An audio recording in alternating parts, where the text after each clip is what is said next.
How is that, Anna? Is that a tasty corn cob? Or did you get a dry one?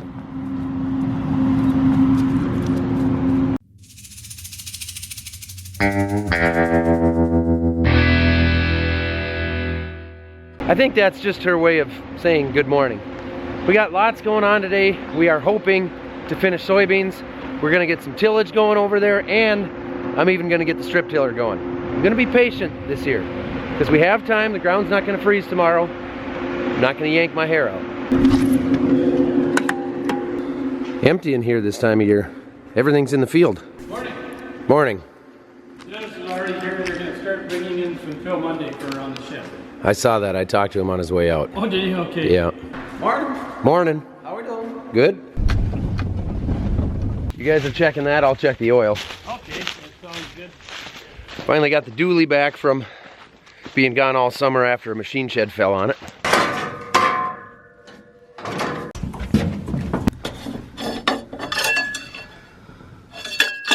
Time to fire it up, get a little heat in it. Fairly cool morning for us now. We're down around 30 degrees, 35 degrees right now. Seasonally, that's normal, but it's one of our first cold ones for us this year. First thing we got to do this morning, unhook this header, get the grain cart out of here. We are switching fields. We finished this one last night, so we're going to go about 5 miles east of here up the road, switch to a new field, which is going to be our last big field of the year. Then we have a little 3-acre patch that I think we'll get to tomorrow morning.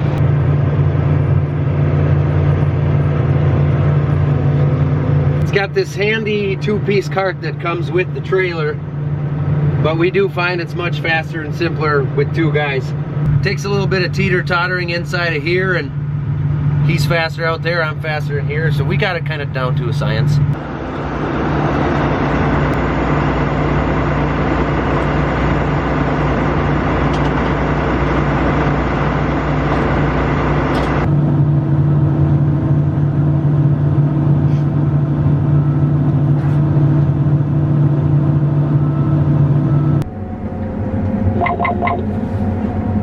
And since we're driving right by our own fuel tank on the way to the next field, I am going to pull in here and top off because I've only got about a quarter tank of diesel left. Ah, great, the pumps are backed up this morning. My turn. This thing takes a lot of diesel. Gonna be a minute. And it's not cheap letting the combine sit there and idle and putting hours on it, so we're gonna shut her down. Full service station. She's topped off and ready for the day. This is the one field where things get a little sketchy. I gotta back in here, and then we gotta actually hook the trailer up on the county road. It's a county road and it's tar, but it's still western Minnesota, so it's not very busy. But we're gonna get in and out of here as quickly as we can. So I'm gonna shut the camera down, and when I return, we'll have a header on the machine. Well, that went a little slower than we had anticipated and hoped for, but we are going. Pulling the ends off now. I'm just gonna open up this little corner here so we can get the trucks and the grain cart and the pickups in and out. And then actually Dad's gonna take this over and I'm gonna go home and get that strip tiller going. Looks like we could have some pretty decent beans here. I know this field caught some rain, so hopefully they're pretty good. Well, they're wet against the grove, but out here they were reading fine. They were. Yeah, they were yielding between 60 and 70 just to cut across this little stretch, so. Figured this should be our best field because we have a little more rain. Right, yeah, they look pretty branchy.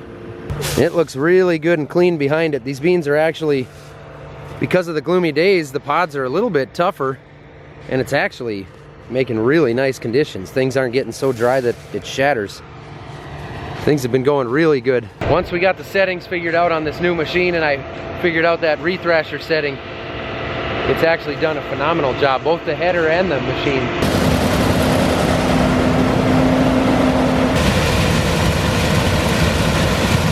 Well, we got the corner opened up now so the trucks can get in and out. We're gonna run home, do some more shuffling. Nice day for a bike ride.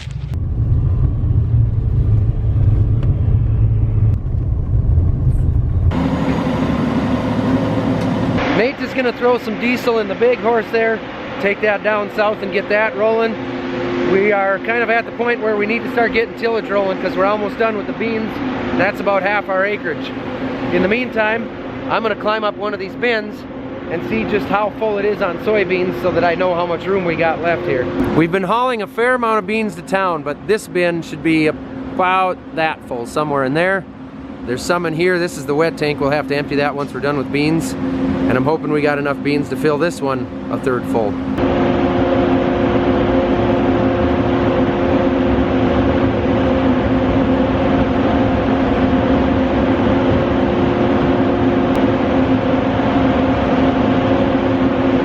Closer to 2 rings of room left rather than 3, so a few more beans than we thought in there, which is good. More beans, more money. Before I get started on too much, I actually got to run 10 miles up the road to town, go to a couple different dealerships for some different parts. Some for the strip tiller, a couple of filters, some points for the chisel plow.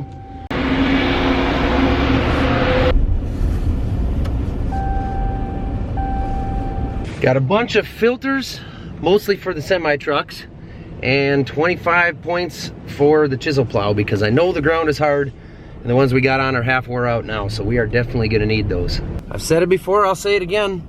I love the looks of these new retro looking versatiles. I got to demo one actually for a day a couple years ago, maybe even 3 years ago now. It was the Delta Track, so it was their quad track version, 4-track deal. Nice tractors, very, I would compare them almost to like the Honeybee header, where they're much more simple.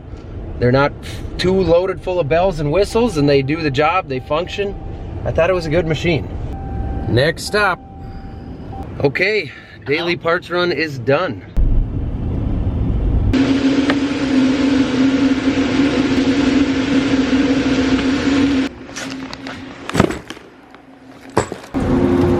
Well, they just finished dumping this truckload and they've brought a couple other ones in since I've been gone, so I'm gonna climb the top of that bin again just to make sure there's room in there and see if maybe we can fit one more truck in there or if we gotta switch bins.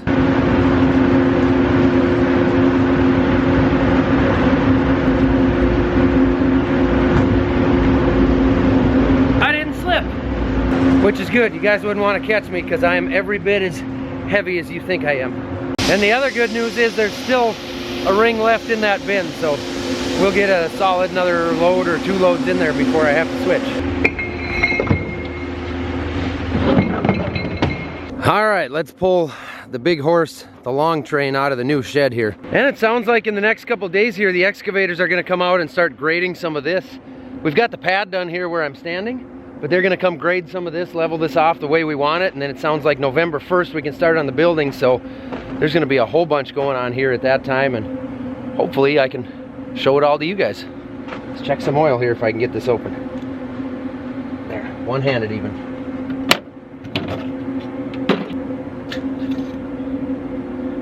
Quick rundown before I fire this up for those who haven't followed. This machine has given me complete nightmares the last 2 years. To start out with, the actual strip till bar here, the 2510S, once we made a couple of adjustments on this, the tillage side of things has gone really well. This is not the problem. What's been the biggest issue is actually getting fertilizer to feed out of the air cart here. So this is a cart that is originally built for seed, for running an air seeder. I'm running phosphorus or DAP, diammonium phosphate, in the back for our phosphorus fertilizer, and potash or potassium fertilizer in the front. We are variable rating each of those and putting them on, applying them by the acre how they need to be according to our soil samples and our yield goals. If I really want to complicate things, it is all set up to hook an anhydrous tank on the back and put our nitrogen down as well. I don't have the capability yet to go variable rate on that, but ultimately, if I can fine tune this thing and get it right, that would be the hope, because this is the ideal machine. It cuts our tillage in half because we're strip tilling, so we're just tilling where we plant the rows. We're able to be more efficient with our fertilizer because we're coming back, we're using RTK GPS technology to plant sub-inch accuracy directly onto that variable rated fertilizer. I mean, it's a beautiful idea and a beautiful machine if we can just get it to run right. It's pretty complicated. There's a lot going on, and there's really not many guys in our area. I honestly can only think of one other guy in our area that's doing it, and we had a co-op that was doing it for a while. They got out of it. They were doing some custom stuff with guys, but like I say, they got out of it. I think it was too much work. It wasn't worth it for them. So with the help of the boys from Red E and Tillage Man Sam getting me hooked up with a strip tiller that I did end up buying, we've got a little project on our hands, or I do. I don't know that Dad's very excited about it. He's not against it. He just knows it's been a lot of headaches and a good chunk of money that I've put into this thing. So hopefully we can get it running right. I'm gonna run up the road a mile and steal a receiver from our second combine, because this machine actually uses a satellite receiver on the tractor and on the tillage unit, just to line them up, match them up, keep them straight in line so that we get that accuracy we need.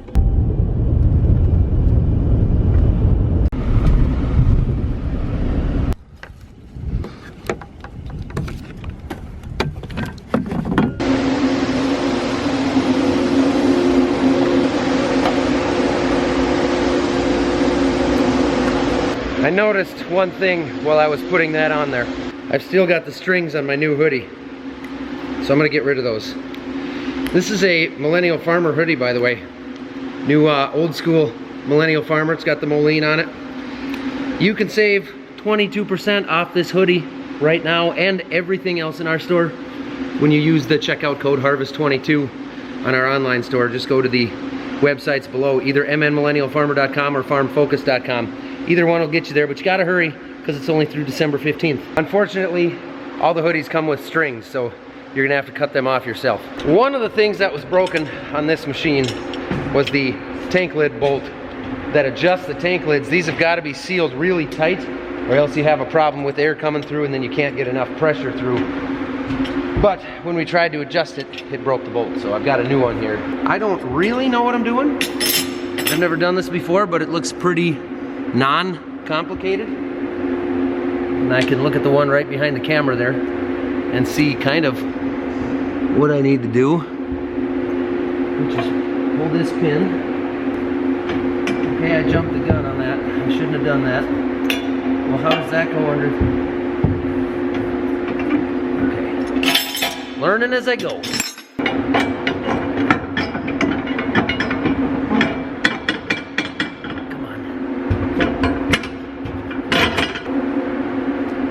That end's tight.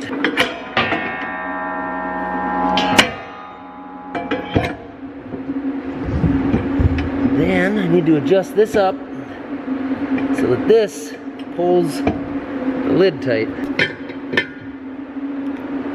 So I think that'll do it. Just jam it into place now. There. Pretty simple. Just jam nut in place to seal that tank up. I think I'm ready to look at some computer screens here. Colton's gonna help me. How's it going? Good, good, you? Pretty good, pretty good. I think we're ready to make sure everything you know how to do just right is right. Is right. Is right. Receiver there. Yep. I see we have it on the tractor. Yep, that's the RTK one. And then we run prescriptions this year. I do have some, but not for this field. The rest, I'll get the shapefile off my email. Okay. So Colton is from our local deer dealers. He's kind of the precision guy. He's really good with the monitors and helping us out through that. So he's gonna help me out, make sure I got everything set just right there.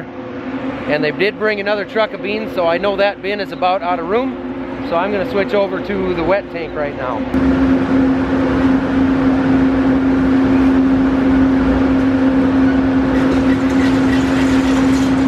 Done. Alan's back with another load of beans, so I'm gonna run a sample through the tester here and see what we're at for moisture. It's a little bit wetter than we want them, but that's why I'm testing, because I kind of have that feeling.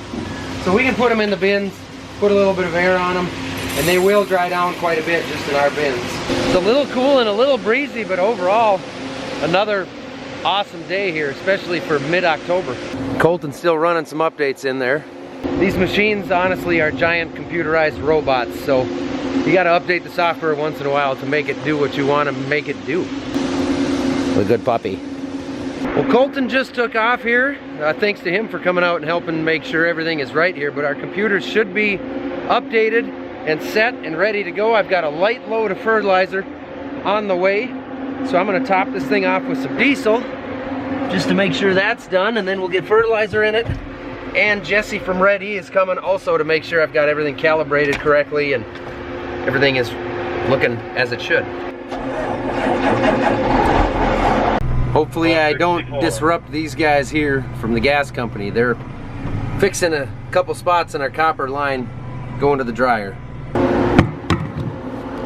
Next truck in here was a little bit drier. This one was 12.5 to 13% on 3 different tests, so that's much better. That's actually dry enough already. We'll just toss that in the bin. And my fertilizer truck is here. He's out in the field there waiting for me, so I'm gonna run down there and we're gonna put on a light load of fertilizer. And Jesse from Red E should be here about any minute now. You only need a grain level of 82%. They're harvesting 5 miles that way. I can hear them discussing the inaccuracies in the tank level of that combine. But I know that's because I never actually calibrated it. So one of the numbers I trust, or we can trust, and the other number we can't. I'm not going to tell them that though. I'm just going to keep them guessing. It's always a bit of an art to try to line this up just right.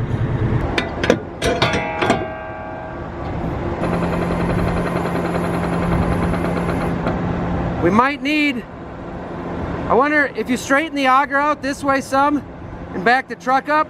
Getting this lined up just right. I think I mentioned it's some work. Yep, that'll work. We got fertilizer in the tanks, and look at this, Red E's here. Straight out to the field. Those boys don't mess around. We just got fertilizer put in. I went with a light load just in case. And I got a call from our dealer. He wants me to call him back and set something different up on the auto steer. So I'll give him a call, and then it's about 2 miles up the road to the field, and you can follow me there. All right. I lowered the wings and fired up the fan. Jesse cycled the meter rolls, it sounds like. Everything's good. We've got our fan set to 4,800. Looks like that's right on. All right, we are gonna head up to the field, and hopefully this goes smoothly and you guys don't have to see me yank my hair out or try not to curse or try not to throw the camera across the field. The weather is unbelievable, so let's hope it stays that way for a few weeks. We can get an awful lot done this way, and it's just much more pleasant for working in. And we got another load of beans back here, so that's good. The fan off. And Okay. It would be an auger here. Yep. Since you don't have one, we're diverting it so that the hydraulic motors on the drive system can still go. Okay. Now we'll be able to calibrate through here. We're going to charge the meters, put the catch bag on, and then start the calibration in the cab. All right. Look at that.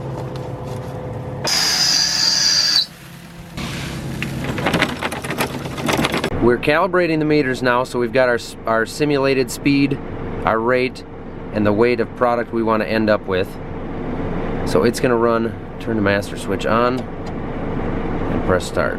So I can see it turning back there. It's going to run what the machine is going to run what it thinks is 20 pounds into that chute, and then we'll open that chute, put it in the bucket, and we're actually going to weigh how much it was, and then we'll come up here and tell it how much it actually weighed, and that's our calibration process. So the controller says it put out 20.4 pounds. We're going to weigh it and tell it actually what it put out, and it will adjust its CFR value here. Now you're probably saying, well, what's a CFR value? What does that mean? You guys don't know? I have no idea. Don't know what it stands for. It's a calculation value. You're going to explain it now? Yeah. Cubic feet per revolution. That's the amount of product that's coming out with every revolution of the meter roller. That's what I was guessing. There's very little product in there, huh? Yeah, at the end it wasn't really coming out, so we'll want to look at that. We'll probably want to shut the half-foot shutoffs off and then pull this out. Because this is definitely not 20 pounds. No, no. Yeah, that's... Get some light. So we haven't even started yet, and the potash is already stuck in there. Well, we're going to definitely want to look at it. We are going to calibrate the rear tank first, because something is off with that front tank. That's way too far off. Because it's supposed to pump out 20 pounds and it was like 3. So something's spooky. Weird, I can't believe it. With this strip till machine, what are the odds? Cancel that. and then we're gonna go to tank 2, but I want to change my rate, so I'm gonna go here. Nope. Well, where did I do it? It's the next button. Yep. But I'm gonna change this. Calibrating. Let's go see how that worked out. Did it look like 20 pounds? Yeah. Closer than the first one anyway? Oh yeah. There's some product. Don't forget to switch from kilograms to pounds. That's important here? It's happened before. I won't ask for the story. Oh, it was off a little low, huh? Yep. So that's what you'll put in, and then we'll run it again. And make sure. Within a couple percent. Okay. Before we enter that value, we are going to check the weight of the bucket and subtract that from the poundage, because otherwise, you know, you can't add the weight of your bucket. That'll be your value. 23.92, okay. Actual amount applied, 23.92. We'll just go that then, 23.9 pounds. Accept, and for good measure, we're gonna go ahead and run a second test right off the bat. Oh, it's gonna be pretty close, yeah. Cause it says it put in 20.6. Back tank will be done. So I'll enter 20.8 because that's what it pumped, and the machine thought it spit out 20.6 pounds. It actually spit out 20.8. That's really accurate. We did the math, we're under 1%, so it did well. Now we just need to look at tank 1 and figure out what's going on there and try that again. Really nothing coming out. No, there's nothing.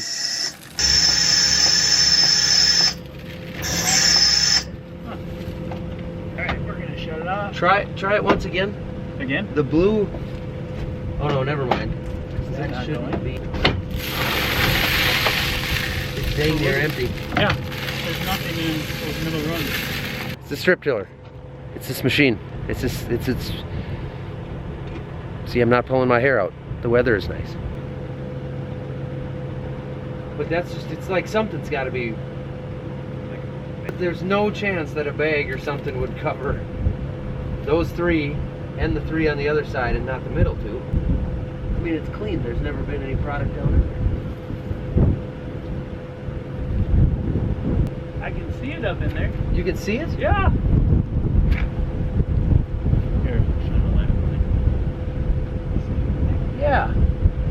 Holy crap, it's just bridged up in there. It hasn't even moved. We haven't done Maybe. any. It's been in there for 1 hour. it. Maybe it's just the initial impact and flow of the product. That's crazy. Well, let's get it free. We're gonna need a longer screwdriver in this though, aren't we? Yeah. It bridged up in 3 of them and not the 2 center ones. And maybe, you know, when we tested it, maybe it just ran the little bit it could. And it just emptied those out. Yeah. This is mind-blowing to me. Oh. It is literally just hung up in there. You can see the product about 6-8 inches up in there. It's just not flowing. It's just packed in there. Luckily, I got this potash hammer. Oh yeah, it's all wet. It's just all soggy wet. So you know Soggy and wet. what? I bet there was some moisture in the bottom of that truck. Did you Probably. fill this one first? Yeah. Yeah. It came out of this.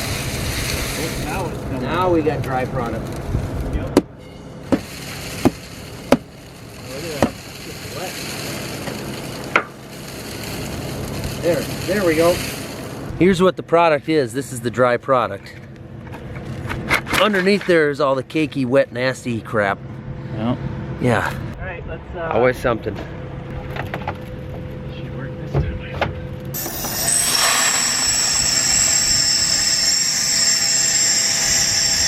Yeah, hold it. That back chute needs a little more angle. Run it again just for a second. Again. Yeah, it's all flowing good. Oh, this gets heavy. It's a little bucket, but now we will run our 20-pound calibration. We are all calibrated. We got everything flowing. We think that we're ready. We think. I thought that before. No. So we're not quite ready. Always something. Always something. At least the weather's nice this time. It's awesome. So I'm going to shoot for 5 miles an hour. I'm going to try to apply between the rows, so once we get down and are moving. There's a lot of big buried rocks in this field too, so if the tractor starts shuddering and throws you out of your seat, it's just a rock. Yeah. So how come that isn't recording either though? Neither is this. There's nothing coming through according to anything. So one thing I've heard before is if you have boundary conditions on, you Yeah. have to be like in the right field. Well, that's what I was going to check because that is a common thing. And we're in the right field. That should be our boundary. Okay. But it didn't show anything, like it wasn't Yeah, I wasn't even trying. It wasn't moving. The master is on. It read that it was down. Yep. I'm gonna try that. 'Cause it didn't put anything in. I don't think it put anything in to this point, did it? I don't think so either. Let's try this. Sometimes this. Yeah, let's go to page here. From here they do. There, it's applying. There, we're getting the map. Perfect. So section control was. It was section control. Oh. Sometimes that plays weird games with it. I was gonna just get out and check the rows and see what the actual physical tillage looks like. I'm about as far off as I could be. I'm digging right in the rows. Well, now you know. Now I know. But the actual job that it's doing, it's definitely doing a nicer job than it was last year in that wetter soil. You can see it's not sticking to the blades. It's leaving this a lot more mellow, which is how we want it, because that'll level off a little bit over the winter. There's our fertilizer down in there. We want it down in there pretty deep. That's plenty deep. That is, but that's where we want it. I'm told we want it a solid 6 to 8 inches deep, so. And I'm looking at our cleaners here. I want them just to be touching the ground, which they are.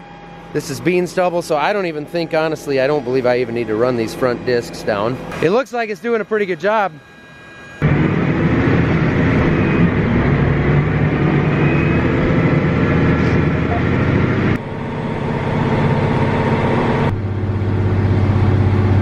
Well, it seems like we got everything working well here. Jesse left me, or he's still sitting on the side of his pickup working in his truck, but he's gonna stick around just for a little bit. But I've got almost 10 acres in, and I can see my product in both tanks is going down here.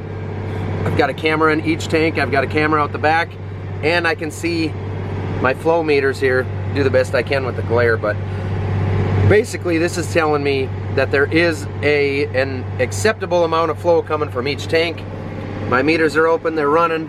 My maps are mapping my products. So it's always tough. It's kind of like the planter where you can't physically see the product coming out and going into the ground, but you put all these checks and balances into place to make sure you do the best that you can. The seagulls found me too. I think it's funny, I get a lot of comments from people that are shocked that we have seagulls out here in Minnesota. I don't know, they're everywhere, man. Seagulls are everywhere. It's like sky rats. 20 acres down, according to my math, I should have about 8 more acres of potash left to go. And I can definitely see on my screen here that I am running out of product in both of them. I don't know why it's so glary on the camera. Nighttime. This is when the phone stops ringing and people quit talking so much on the radio and you just chill.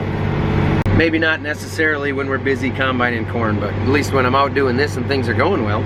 According to my math, I should run out of potash at 30.6 acres. There's my 30.6 acres, and there's my tiny little bit of potash left in the tank, which actually shows that about half of them probably are not applying right now. So I'm gonna keep that in mind. I mean, that tank, that's empty. When I get to the end here, I'm done. So that was perfect. I have never said that when I've been operating this machine. Hey Jesse, how's it going? Great. Well, same here. I can see on the camera that I'm empty at, I was empty before I hit 31 acres, and according to my math, I should have been empty at 30.6, so it's perfect. It is dead on. So I'm gonna let my fertilizer guy know tomorrow that we could use that truck that they plan to bring out, and I'll finish this and then do that other 120, and then we'll see if we want to go more than that or not, see how well it goes on that next 120. Look at that dedication. Red E Jesse stuck around until I got all those acres in just to make sure everything was working right. And it is. I'm gonna bring this thing home. I'm only, again, a mile from home, so I'm gonna bring it home and grab some leftover chili from last night's supper. I'm excited. We're gonna get some more fertilizer here in the morning, and we're gonna switch a combine over to corn, so lots of stuff going on now. All of a sudden, everything starts happening here in the next few weeks. I'm gonna park out in the field here because I know the yard is getting full. We're limited on space without that shed, and just with everything being out everywhere, all over the place. So I'm gonna park in the field, stay out of the way. My voice is going away. It's the end of the day. Thankfully, it was here most of the day for the first time this fall. What's up, Cat? Checking out the tractor? Oh, hey, Anna. Dad got the combine home and in the shed here. Tomorrow morning we will switch this all over to corn, and then we've got a brand new corn head to go pick up, a folding corn head. You guys are gonna have to wait and see exactly what that is. That is gonna be coming hopefully in the next video. We're gonna get some more fertilizer coming. I don't have any more for tonight. It looks like the bin crew is out here checking over the dryer, so I'm gonna go check with them, make sure everything looks good. We're gonna fire that thing up over the next couple days here. So thanks again for watching. Keep it between the rows.